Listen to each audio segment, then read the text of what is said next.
يا الله. يقولون إبراهيم عليه السلام لما قام ببناء الكعبة حس بفد إنجاز عظيم هو مسويه.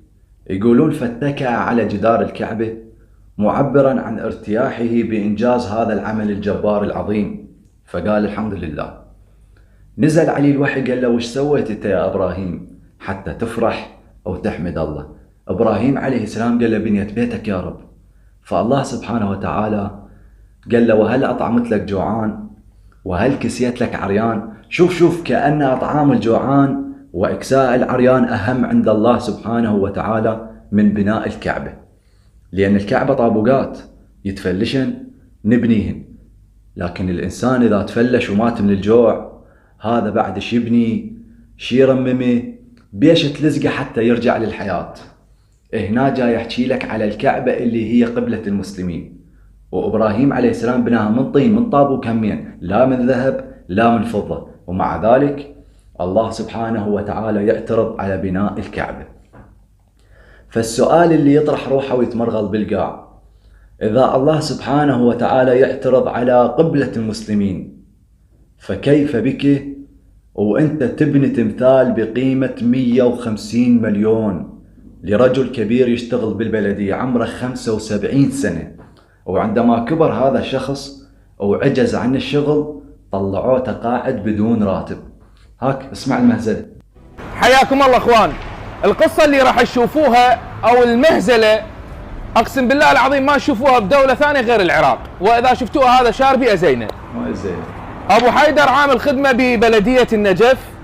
البلدية الله يحفظهم مسوين له نصب تذكاري قيمته من 90 الى 150 مليون وفقا لحديث ابو حيدر، اعتزازا بجهوده وتضحياته يعمل بشارع الطوسي.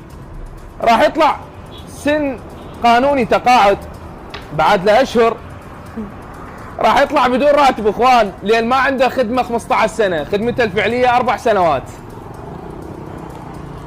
وبيت ما عنده قاعد ايجار. مو ابو حيدر؟ نعم. شنو هاي حج صدق؟ والله هاي بعد التمثال 150 مليون وانا 100 متر منقول. اوف. قاعد في الايجار وهسه ما يقولوا لي انت ما لك تقاعد، هذا ليش ما لي تقاعد؟ يقولوا لي انت خدمتك 5 سنوات. زين ذيك راحت كذا اطلع انا وين اروح اجدي هم عيب علي. 150 مليون على مود كيسين سميت وقوطية صبغ. والله هاي الملايين لو منطينهن للرجال وهو يجي يوقف يوميا من الصبح لليل بنفس المكان ولا هاي المهزلة، والله هاي جريمة لا تغتفر. والله بالنسبة للرجال يجي يوقف بلا كلل ولا ملل، أهم شي يوكل عياله خويزة، وهو الرجال ايش ضال بيه؟ يا دوب يطول له بعد 2 سنين. كانتم تكربون عليه بشبابه ومن يكبر تذبونه؟ هذا شلون كلام؟ ألم تكن لكم أسوة برسول الله؟ ألم تكن لكم أسوة بأمير المؤمنين عليه السلام؟ الإمام علي عليه السلام يوم من الأيام جاي يمشي بالشارع وشاف له رجال أعمى قاعد بالطريق كبير بالعمر وقاعد بالشارع وجاي يجد من الناس. الإمام علي عليه السلام قال لهم ما هذا؟ قالوا له إنه نصراني يا أمير المؤمنين.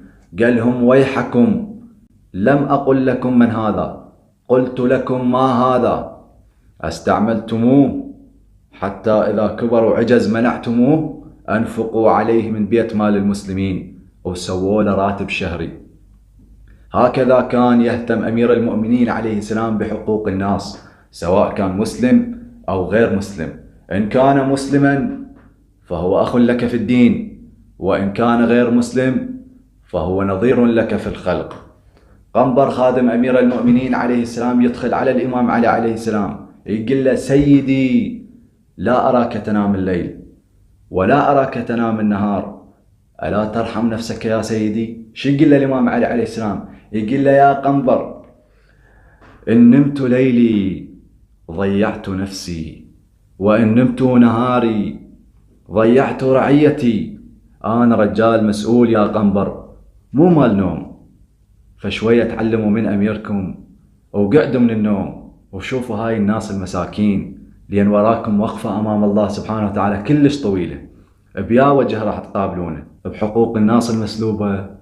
لو بنومكم هذا الغميج؟ ما للظالمين من حميم ولا شفيع يطاع.